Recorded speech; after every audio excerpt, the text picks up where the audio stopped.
I'll be taking, like I said, a digital photography course because there's going to be an opening in 2 years.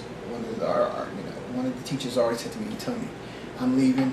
This would be a great position for you to fall into. I'm going to need somebody to teach this class." And I like photography. So Yes.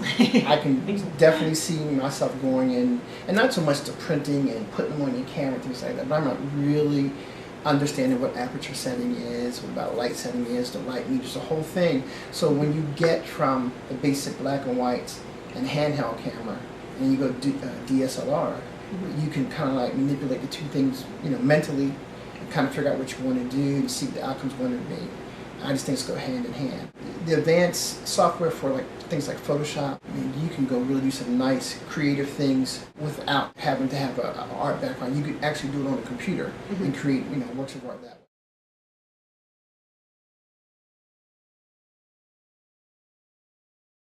Co-writing with kids in other countries. Kids are now able to be in touch with other kids writing in Spain, in Tanzania, you name it, obviously, and in any other schools right here in Philadelphia.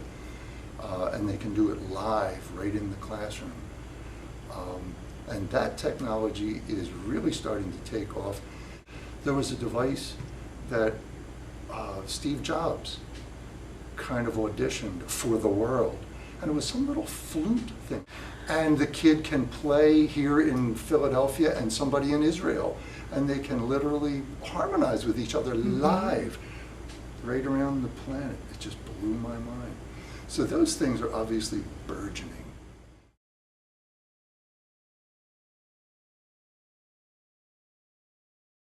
I think a lot of the ways that I do use it, or that I have used it, or that will use it, are the ways that you kind of don't think of because they become more integrated. For my personal goals, I think there are a lot of really good tools. It's what's the best tool at hand. If the brush is better than the computer, then the brush is best. But if the computer can do it better, then that's where technology steps in. So the social networking, as that develops, it makes for more interesting opportunities to collaborate, location-wise and more for community-wise. And so that's something that I'm anticipating getting better at and having that become more integrated. I've always gone back to very hands-on methods, and just as an artist. And there have been, months at a time or years at a time where I've tried to force myself out because there's so much else that's cool and that's interesting. And for me, I think that technology seems to serve a role in my world where it's an alternative tool to what I have at hand, but I always end up back in very physical means because that's what keeps me motivated and keeps me working. When I get away from hands-on, the further away I get from being dressed and dirty, typically the worse my work gets or the worse my work ethic gets. And that's where I think a lot of artists are and won't admit it. It's so exciting to think that there might be, and to think of the programs that are there of like digital rendering, and I can make a virtual version of you and have her walk through the street. But for me, I'd much rather really get good at oil painting your face in the way that Rembrandt did years ago.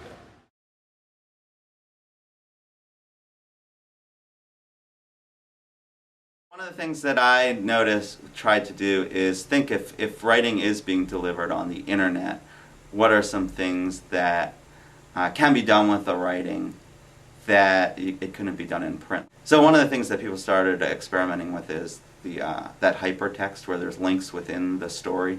Right. And I think people found that too distracting, meaning that they would constantly be taken out of the story. And then when you click on something, you leave it, and by the time you come back, the story's kind of lost. One thing I noticed with blog publishing is that publishing used to be thought of as a product, meaning you would publish a book and it's done. Blog publishing seems to introduce the idea of that it's a process.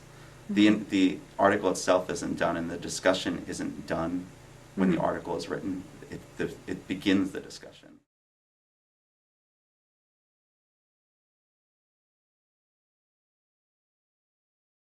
I definitely see future technology playing a huge role in my photography. Every year the quality of digital sensors improves, and the ways we use them increase. The latest generation of professional cameras added HD video to their repertoire. I didn't see that coming, but I'm already thinking up ways to integrate that with what I do now. Like I said before, technology will never be the backbone of my art. The important stuff happens inside my head. But I do believe it's a good idea to use whatever you have to add anything that comes along in the future to your so-called toolbox. I'd like to play a role in the production of new technology as well. For the past few years I've toyed with the idea of patenting and developing a new type of shutterless shutter system, which essentially makes shutter speed something you can change after the photo has been